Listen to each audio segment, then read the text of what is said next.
अस्सलाम वालेकुम friends, welcome to my YouTube channel Shahan Hashmi. उम्मीद है आप सब खैरियत से होंगे। जैसा कि आपको मालूम है कि हम नून सेलर सीजन कर रहे हैं। सीजन नंबर 1 है हमारा, सीजन 1 है और लेक्चर नंबर 5 है हमारा। आज के इस लेक्चर में हमने बात करनी है कैटेगरी अप्रूवल रूल्स के बारे में।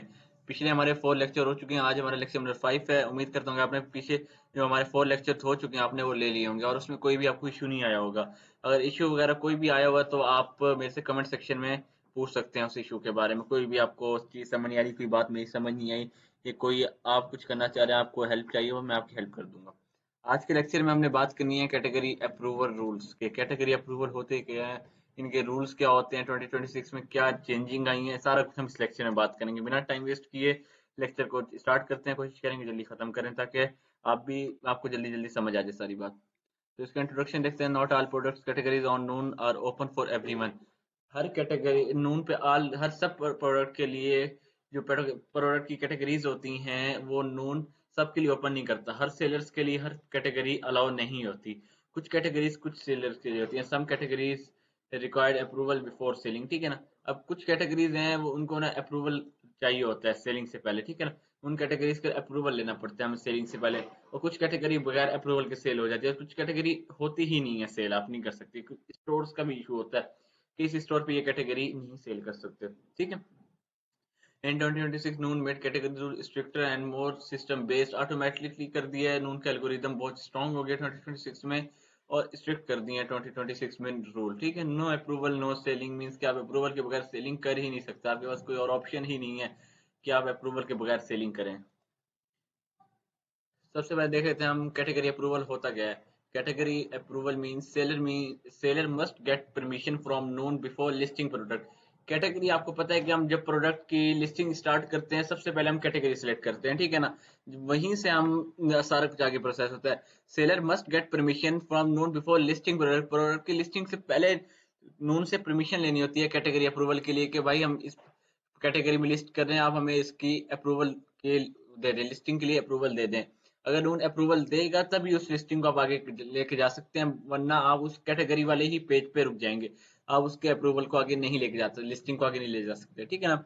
Approval depends on documents brand authenticity and compliance. Means कि आपके डॉक्यूमेंट्स वगैरह अवेलेबल होने चाहिए, डॉक्यूमेंटेशन सारी होनी चाहिए कैटेगरी अप्रूवल के लिए। वो भी मैं आपको बताता हूँ कौन कौन से डॉक्यूमेंट्स होते हैं, किस तरह का प्रोसेस होता है कैटेगरी लेने अप्रूवल लेने। कोई इतना टफ नहीं होता, बहुत ईजी है, ठीक है ना।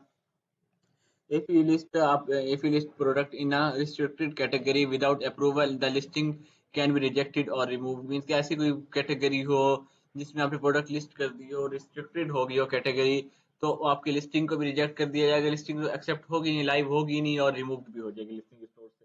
तो पहले ये अपडेट नहीं थी कि लिस्टिंग को भी रिमूव कर दिया जाता था, बट अब ये है कि लिस्टिंग लाइव तो होती नहीं थी, रिजेक्ट भी हो जाती थी, तो अब वो कैटलॉग से भी रिमूव कर दी जाएगी अप्रूवल के बगैर किसी कैटेगरी में आप लिस्ट करेंगे। तो सबसे पहले हम कैटेगरीज देख लेते हैं। Categories are usually require approval. ये कैटेगरीज मोस्ट वो हैं जो अप्रूवल के लिए जिनकी नीड होती है, जरूरत होती है, अप्रूवल लाजमी इनमें लेना पड़ता है, ठीक है ना। सबसे पहली कैटेगरी आ गई electronics, mobiles, health, beauty, baby products, medical supplements, branded items, automotive parts, ठीक है ना। ये वाली वो कैटेगरीज हैं जो आप किसी भी कंट्री में कर रहे हैं तो आपको अप्रूवल लाजमी चाहिए होगा इन कैटेगरीज के लिए, ठीक है ना। इन कैटेगरीज में आपको होम एंड डेकोर में बिल्कुल भी नहीं चाहिए होता अप्रूवल। किस्मत से कोई प्रोडक्ट निकल आई तो चाहिए होता नहीं। वन है हेल्थ एंड ब्यूटी की, बेबी प्रोडक्ट्स हो गया, सप्लीमेंट्स हो गया, मेडिकल डिवाइसेस हो गया, इलेक्ट्रॉनिक्स, मोबाइल, इन सारी प्रोडक्ट्स का अप्रूवल चाहिए होता है नून से लिस्ट करने के लिए। जब तक आप अपने legal documents, authenticity, authorization certificate वगैरह डॉक्यूमेंट सारे आप नून को नहीं दिखा देते, तब तक आप इन कैटेगरीज में प्रोडक्ट को लिस्ट नहीं कर सकते, क्योंकि these categories are sensitive due to safety, warranty and authenticity risk। सही साफ सी बात है कि आप अगर इलेक्ट्रॉनिक्स में कर रहे हैं तो सेफ्टी की, वारंटी की, अथेंटिसिटी की आपके पास डॉक्यूमेंटेशन होनी चाहिए। आप इतना आपके पास होना चाहिए कि आप प्रूफ दे सकें हाँ भाई मेरी इलेक्ट्रॉनिक्स की प्रोडक्ट सेफ है, इसकी प्रोडक्ट की वारंटी मैं देता हूँ, अथेंटिसिटी मैं देता हूँ कि ब्रांडेड प्रोडक्ट है, बिल्कुल ओरिजिनल है, कोई फेक नहीं है, कोई डुप्लीकेट नहीं है, कोई कॉपी नहीं है, बिल्कुल ओरिजिनल प्रोडक्ट। तो सारा कुछ आपको अप्रूव करेगा नून, तभी आप इस कैटेगरी में प्रोडक्ट को लिस्ट कर सकते हैं, वरना आप इस कैटेगरी में प्रोडक्ट लिस्ट नहीं कर सकते। ये वो कैटेगरी थी जो इंपॉर्टेंट थी लिस्टिंग के हवाले से, ठीक है। इसके बाद डॉक्यूमेंट्स में आपको बता देता हूँ कि डॉक्यूमेंटेशन कौन सी रिक्वायर्ड होती है। डिपेंडिंग ऑन कैटेगरी नून में आस्क फॉर ट्रेड लाइसेंस आपको लाजमी चाहिए होता है, brand authorization letter, invoice from authorized supplier, distributor, brand owner कोई भी हो, उसका ऑथराइज सप्लायर का स्टैंप लगा हुआ होगा, तभी वो नून एक्सेप्ट करेगा, वरना नून एक्सेप्ट नहीं करेगा वो, ठीक है। इसके बाद product certification, CE, FDA, conformative European food and drug administration, EN का एब्रीविएशन है। तो ये वाले प्रोडक्ट अगर सर्टिफिकेशन चाहिए होती है, ठीक है। वारंटी डॉक्यूमेंट, इसके अलावा कंप्लायंस डिक्लेरेशन, ठीक है ना। ये सारी चीजें जो भी है ना, ये डॉक्यूमेंटेशन है, ये आपको चाहिए होती है प्रोडक्ट लिस्ट करने के लिए, कैटेगरी अप्रूवल के लिए नीड होती है, ठीक है। इफ डॉक्यूमेंट्स आर इनकम्प्लीट और फेक अप्रूवल इज रिजेक्टेड, अगर आप फेक डॉक्यूमेंट्स या फेक डॉक्यूमेंट्स अप्रूव करेंगे, इनकम्प्लीट डॉक्यूमेंट होंगे, कोई ऐसी चीज मिस हो रही होगी, तो आपका जो प्रोसेस होगा इसका वो रिजेक्ट कर दिया जाएगा अप्रूवल का। तो बिल्कुल भी अप्रूव नहीं होगा। फेक डॉक्यूमेंट्स अकाउंट रिस्क में जा सकता है कि आप बार बार फेक डॉक्यूमेंट्स कर रहे हैं, तो नून का एल्गोरिथम आपको कैच कर लेगा और आपके अकाउंट बैन भी हो सकता है, सस्पेंड भी हो सकता है, काफी इशू बन सकते हैं। क्योंकि जब आप फेक डॉक्यूमेंट्स और एक ही अकाउंट पे करेंगे तो उनको लग जाएगा कि भाई ये कोई नंबर, दो नंबर बंदा है, कुछ ना कुछ करना चाह रहा है, ठीक है। तो इसका ख्याल रखना, फेक डॉक्यूमेंट्स वगैरह नहीं करने। Brand approval versus category approval, ये क्या चीज होती है? एक होता है ब्रांड अप्रूवल लेना, एक होता है कैटेगरी अप्रूवल लेना। ये दोनों होती क्या है? सबसे पहले category approval, permission to sell in that category, उस कैटेगरी में सेल करने के लिए, वो इलेक्ट्रॉनिक्स की कैटेगरी में सेल करने के लिए, वो हेल्थ एंड ब्यूटी की कैटेगरी में सेल करने के लिए आपको जो चाहिए होता है वो कैटेगरी अप्रूवल होता है। Brand approval, permission to sell specific brand, आप कोई भी स्पेसिफिक ब्रांड, नाइकी हो गया, एडिडास हो गया, इन ब्रांड्स की प्रोडक्ट सेल करेंगे तब आपको ब्रांड का अप्रूवल चाहिए होगा। अगर आप शूज की कैटेगरी में करेंगे तो आपको कैटेगरी का अप्रूवल चाहिए होगा, ठीक है ना। शूज में आप किसी भी ब्रांड के कर सकते हैं, वो होता है कैटेगरी अप्रूवल। और अगर उस कैटेगरी के अंदर स्पेसिफिक ब्रांड का करेंगे, वो होगा नाइकी या कुछ भी हो गया, वो हो गया ब्रांड अप्रूवल हो गया, ठीक है। ये छोटा सा इसमें डिफरेंस था कि ब्रांड अप्रूवल और कैटेगरी अप्रूवल क्या होता है।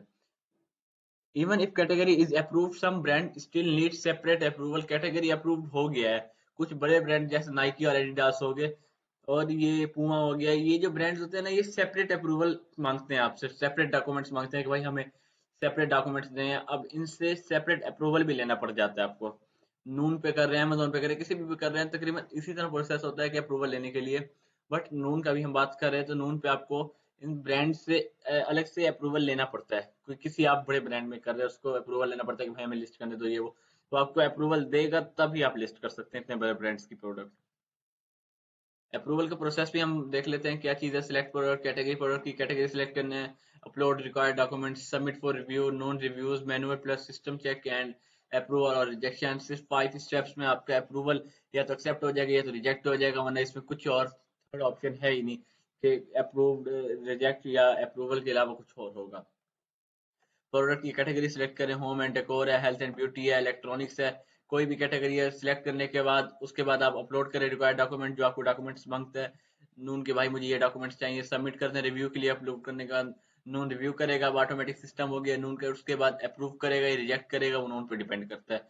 तो ये छोटे से मतलब 5 स्टेप्स हैं, इजीली इसका प्रोसेस है अप्रूवल का। कोई इतनी बड़ी बात नहीं है कि अप्रूवल लेना है, अप्रूवल लेना है, जस्ट सिंपल है। आप के पास ये डॉक्यूमेंट्स वगैरह हो तो आप इजीली अप्रूवल ले सकते हैं किसी भी ब्रांड का, ठीक है।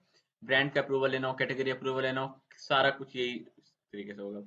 Approval time depends on category और ब्रांड डॉक्यूमेंट क्वालिटी, ठीक है ना। आप कोशिश करें कि जो आप डॉक्यूमेंट कर रहे हैं, डिपेंड ऑन कैटेगरी डॉक्यूमेंट, आप कैटेगरी कौन सी कैटेगरी कर रहे हैं, आप कैटेगरी डिपेंड करती है कि एक दिन लगता है या 24 घंटे लगते हैं, 12 घंटे लगते हैं, 10 घंटे लगते हैं, 2 दिन लगते हैं, 3 दिन लगते हैं अप्रूव करने में। और जो आपकी डॉक्यूमेंट की क्वालिटी होगी, क्लियर है, ऐसे जो डॉक्यूमेंट्स पे स्टैंप लगे हैं, जो डॉक्यूमेंट्स पे सिग्नेचर्स हुए हैं, डॉक्यूमेंट्स पे जो टेक्स्ट टाइप किया हुआ है, एड्रेस लिखा हुआ है, आपका जो भी इंफॉर्मेशन लिखी हुई है, वो सब कुछ क्लियर हो, अच्छी उसमें मतलब विजिबल हो, तब जाके आपकी इस पे जल्दी जल्दी आपका अप्रूव हो जाएगा, नहीं तो थोड़ा टाइम लेगा नोन उसको अच्छे से समझने के लिए। तो इसलिए डॉक्यूमेंट्स की क्वालिटी वगैरह जो है ना, इस पे ज़्यादा फोकस कीजिएगा जब अप्रूवल आप ले रहे हो ब्रांड के या कैटेगरी का, ताकि इस तरह का कोई इशू ना आए। कॉमन रीजन जो रिजेक्शन की हो जाती है, मिसिंग डॉक्यूमेंट्स, अगर आप मिसिंग डॉक्यूमेंट्स को मिस कर रहे हैं, लो क्वालिटी और unclear invoices. Invoice low quality की, जैसे अभी इसमें बात की कि इसमें टाइम ज्यादा लगता है डॉक्यूमेंट क्वालिटी के हिसाब से, ठीक है ना। डॉक्यूमेंट क्वालिटी सही नहीं होगी तो इसमें टाइम आप नून ज्यादा टाइम लेगा आपसे। तो वही अनऑथोराइज सप्लायर, अब हर सप्लायर की इनवाइस एक्सेप्ट नहीं करता नून, ठीक है ना। अनऑथोराइज सप्लायर की तो इनवाइस वैसे भी एक्सेप्ट नहीं करेगा। ऑथोराइज होना चाहिए, कुछ सप्लायर्स, कुछ डिस्ट्रीब्यूटर है जिनकी इनवाइस वगैरह एक्सेप्ट करता है, वरना ब्रांड्स की ही करता है ज्यादा, ठीक है ना। तो वारंटी मिसमैच नहीं होनी चाहिए कि आपने कोई और लिखी हुई है, वारंटी पे कुछ और है। तो ये सब चीज़ों का ख्याल रखना है आपने। ये रीज़न होती हैं रिजेक्शन की। फिर बाद में कहते हैं रिजेक्ट हो गया, हमें पता ही नहीं चला। पॉलिसी वायलेशन हिस्ट्री, जो आपकी वायलेशन नहीं होनी चाहिए आपको, ठीक है ना। जो वायलेशन कर रहे हैं स्टोर पे, आपको सही होना चाहिए। जहाँ से आप अप्रूवल ले रहे हैं ओके होना चाहिए। कोई इस पे नोटिस ना आया हो, कोई इस पे एरर ना आया हो, कोई इस पे वार्निंग ना आई हो। तो ये सारे कुछ रीज़न डिपेंड करते हैं कि आपका अप्रूवल कितने फास्ट मिलेगा, मिलेगा या नहीं मिलेगा। रॉन्ग डॉक्यूमेंट्स जब होंगे, गलत डॉक्यूमेंट्स अपलोड करेंगे, साफ सी बात है आपकी लिस्टिंग को तो वो रिजेक्ट ही करेगा Noon. What happen if you list without approval, listing rejection हो जाएगी अगर आप विदाउट अप्रूवल के प्रोडक्ट को लिस्ट करेंगे। तो साफ सी बात है कि लिस्टिंग आपकी रिजेक्ट कर दी जाएगी, ठीक है ना। लिस्टिंग रिजेक्ट हो जाएगी, उसके बाद लिस्टिंग रिमूव हो जाएगी, सेलर हेल्थ ड्रॉप होगी। सेलर हेल्थ, हर चीज में मैं आपको बता रहा हूँ कि सेलर हेल्थ जो है, स्टोर की हेल्थ है, वो डिपेंड करती है हर चीज पे, आपकी सेल्स पे, आपके कस्टमर उस पे। मतलब कि मैक्सिमम जो आप वर्क कर रहे हैं 2026 में, वो सेलर हेल्थ ड्रॉप कर सकती है आपकी, अगर आप गलत उस डायरेक्शन में जा रहे हैं, ठीक है ना। हेल्थ ड्रॉप होगी तो रैंक ड्रॉप होगा, स्टोर ड्रॉप होगा, लिस्टिंग ड्रॉप होगी और सेल्स कम हो जाएगी। वार्निंग एंड पेनल्टी, ठीक है ना। आपको वार्निंग भी पड़ सकती है, पेनल्टी भी, आपको फीस चार्जेस लग सकते हैं, अकाउंट सस्पेंड हो सकता है अगर आप रिपीट करेंगे, वही गलत डॉक्यूमेंट्स करेंगे, या विदाउट उसी डॉक्यूमेंट्स के आप लिस्ट करना चाहेंगे प्रोडक्ट को, तो आपका अकाउंट सस्पेंड भी कर सकते हैं। In 2026 no system detect violation automatically. मैं बार बार कह रहा हूँ, उनका सारा सिस्टम ऑटोमेटिकली डिटेक्ट कर रहा है। एआई आपको पता आ चुका है। तो अब इंशाल्लाह उम्मीद है कि नून जल्दी एआई में उस पर कन्वर्ट कर दिया जाएगा, तो और ज़्यादा इसके स्ट्रिक्ट रूल हो जाएंगे आने वाले कुछ दिनों में। बट अभी फिलहाल एआई पे मुकम्मल नहीं गया नून, अभी नून खुद ही उसको चेक कर रहा है, तो इसलिए अभी ऑटोमेटिकली ये डिटेक्ट कर लेता है, ठीक है। इसके बाद best practices for seller, check category rules before sourcing products. Product source करने से पहले अगर आप कैटेगरी के चेक कर रहे हैं कि इस कैटेगरी में मैं प्रोडक्ट सोर्स कर रहा हूँ, इसमें अप्रूवल है लिस्ट का, तो आप बहुत अच्छे सेलर है। मीन्स कि आप बहुत उसमें आपको अच्छी प्रैक्टिस है इसमें, अगर आप ये सब करें। अगर आप ऐसे ही बिना देखे करें, तो 1000 यूनिट्स स्टॉक मंगवा के फिर चेक करें और कैटेगरी अप्रूव भी नहीं कर रहा, तो ये बहुत इशू आ सकता है आपको इसमें, ठीक है ना। Keep documents ready and updated, documents को हमेशा रेडी रखना है कि उनका भी मांगे तो आपने ये ले भाई, आप डॉक्यूमेंट्स हमारे देख लें। डॉक्यूमेंट्स आपके रेडी होंगे तो आपको कोई भी मसला या कोई भी इशू फेस नहीं करना पड़ेगा। अवॉइड रिस्ट्रिक्टेड, रिस्ट्रिक्टेड जो ब्रांड्स होते हैं विदाउट अप्रूवल, आप उनमें नहीं कर सकते, ठीक है ना। उनमें आप ना ही कर तो बेहतर है। Apply approval before bulk inventory, bulk inventory आप परचेज करने से पहले ही अप्रूवल के लिए अप्लाई कर दें, ताकि अप्रूव हो जाए, उसके बाद बल्क इन्वेंट्री करें। आप बल्क मंगवा लेंगे और अप्रूव नहीं होगा तो नुकसान आपका ही होगा। Approval first stock letter, approval लेना, प्रोडक्ट लिस्ट करना, लाइव होना, सब कुछ करने के बाद आप स्टॉक अपना परचेज करें। अगर पहले ही कर लेंगे तो आपके लिए इशू फेस करना पड़ेगा, आपको कोई प्रॉब्लम फेस करनी पड़ेगी। इशू आ सकता है कि नहीं ऐसे नहीं करना था, ऐसे करना था, ये मसला हो गया, तो स्टॉक कहाँ जाएगा, ठीक है। तो ये सब चीज़ों का ख्याल रखना। सम कैटेगरीज नीड अप्रूवल, कुछ कैटेगरीज होती हैं जो अप्रूवल मांगती हैं। Document must be clear and real होने चाहिए आपके, बिल्कुल रियल होने चाहिए। ये नहीं कि आप खुद ही कैनवा में उठा के या एमएस वर्ड में उठा के डॉक्यूमेंट्स बना के अपने अपलोड कर दें, ऐसे नहीं होना चाहिए। नून का एल्गोरिदम बहुत ज़्यादा स्ट्रॉन्ग है, वो डिटेक्ट कर लेता है कि उसी ब्रांड, उसी अथोराइज सप्लायर या डिस्ट्रीब्यूटर की स्टैंप लगे हुए हैं, सिग्नेचर हुए हैं, क्या उसका डेट फॉर्मेट है, क्या उसका टेक्स्ट फॉर्मेट है, किधर से स्टार्ट करते हैं, वो सारा कुछ नून के सिस्टम में मौजूद है। तो आप कुछ भी नून के साथ इस तरह के काम नहीं कर सकते। ब्रांड अप्रूवल में भी सेपरेट, ब्रांड अप्रूवल सेपरेट लेना चाहिए, कैटेगरी अप्रूवल सेपरेट लेना चाहिए। Violation effect seller health, violations नहीं करनी चाहिए आपको। आप इजी हो गया, आप लीगल तरीके से वर्क करें, आपको कोई भी तंग नहीं करेगा। अब कैटेगरी अप्रूवल इस प्रोटेक्शन नॉट अ प्रॉब्लम, मैं यही कह रहा हूँ कि कैटेगरी अप्रूवल जो है प्रोटेक्शन है, प्रॉब्लम नहीं है। इसको प्रॉब्लम या कुछ वो इशू ना समझें, और इसके कैटेगरी अप्रूवल लीगल तरीके से लें। कि किसी और गलत कैटेगरी प्रोडक्ट लिस्ट करके इलीगली आप प्रोडक्ट सेल करने तो लग जाएंगे, बट आप लॉन्ग टर्म पे बिल्कुल भी नहीं कर सकेंगे। कुछ अर्से के लिए करेंगे, देन आपका अकाउंट सस्पेंड कर दिया जाएगा, तो फिर आपको अकाउंट बंद करना पड़ेगा। ये अक्सर लोग कर लेते हैं, लेकिन सेलर्स जो है करते हैं रॉन्ग कैटेगरी में। प्रोडक्ट को लिस्ट कर दिया, लिस्ट करने के बाद हाँ लाइव होगी प्रोडक्ट, क्लाइंट भी खुश हो गया, सारे खुश हो गए। बट ये गलत तरीका है। आप लीगल तरीके से चलेंगे तो आपके स्टोर लॉन्ग टर्म चल सकते हैं। जब आप बिजनेस की तरफ आते हैं तो आपके पास लीगल डॉक्यूमेंट्स, लीगल एंटिटीज, सारा कुछ लीगल होना चाहिए, और लीगल तरीके से काम करें, ताकि आपको आगे चल के कुछ भी प्रॉब्लम या इशू फेस ना करनी पड़े। उम्मीद है आज के लेक्चर आपको समझ आ गया होगा कि हमने कैटेगरी अप्रूवल, ब्रांड अप्रूवल क्या होता है, सारा कुछ मैंने आपको क्लियर बता दिया। अगर कभी अभी भी इशू आ रहा है तो आप कमेंट सेक्शन में मेरे से पूछ सकते हैं। इंशाल्लाह हम मिलते हैं नेक्स्ट लेक्चर में। तो तब तक आप लेक्चर इजीली लें। और हमारा आज 5th लेक्चर खत्म हो गया सीजन 1 का। इंशाल्लाह कोशिश करेंगे जल्दी जल्दी हम सीजन 1 खत्म करें फिर सीजन 2 की तरफ जाएं। तो नेक्स्ट लेक्चर में मिलते हैं इंशाल्लाह, तब तक अल्लाह हाफिज़।